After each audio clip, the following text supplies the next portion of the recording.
22 февраля исполняется ровно 20 лет с того момента, когда в Мирном были получены первые результаты химических анализов кимберлитовых минералов. В Центральной аналитической лаборатории впервые заработал уникальный электронно-зондовый микроанализатор «Суперпроб» японского производства. Таких аппаратов в России было всего 2, и стоимость их в ценах 1999 года исчислялась миллионами долларов.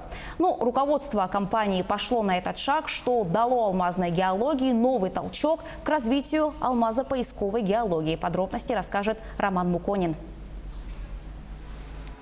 Это особое место в Центральной аналитической лаборатории. Здесь стоит микрозонд «Суперпроб» – аппарат-легенда, позволивший двинуть алмазную геологию вперед к новым открытиям.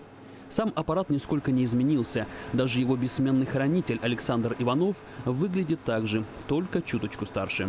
За 20 лет здесь проведены тысячи исследований по определению состава пород.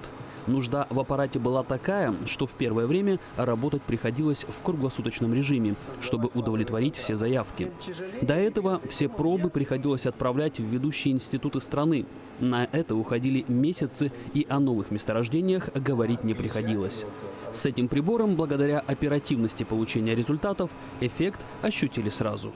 Благодаря изучению гранатов вот на этом приборе мы вышли на новое тело майское, сдали его в запасы. Да. Если бы мы не приобрели такой прибор, то, конечно, у нас было гораздо меньше открытий. Первый микрозонд был рассчитан на 10 лет работы, но его стаж уже отмечает 2 десятка.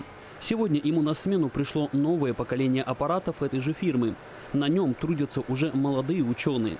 Современный микрозонд от старого отличается более широким спектром работы, простотой и повышенной производительностью. Уникальность этого прибора, в отличие от других приборов нашей лаборатории, заключается в том, что мы можем здесь смотреть вещество в твердом виде, не разрушая его. То есть в других методах нужно где-то дробить, где-то растворять в кислотах. Здесь мы можем просто вставить прибор, подготовив предварительно его, и определить весь спектр элементов, которых нас интересует. Здесь мы можем смотреть порода, из чего она состоит, какие условия были формирования ее, то есть этапы ее формирования. Это достаточно интересно для геологов.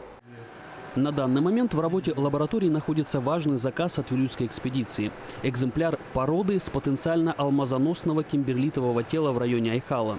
Именно этот аппарат в кратчайшие сроки позволит ученым установить, интересен ли этот район для промышленного освоения или нет, и дать необходимые рекомендации геологам для опоискования объекта, чтобы он в дальнейшем стал месторождением. Роман Муконин, Алексей Меркулин, телеканал «Алмазный край».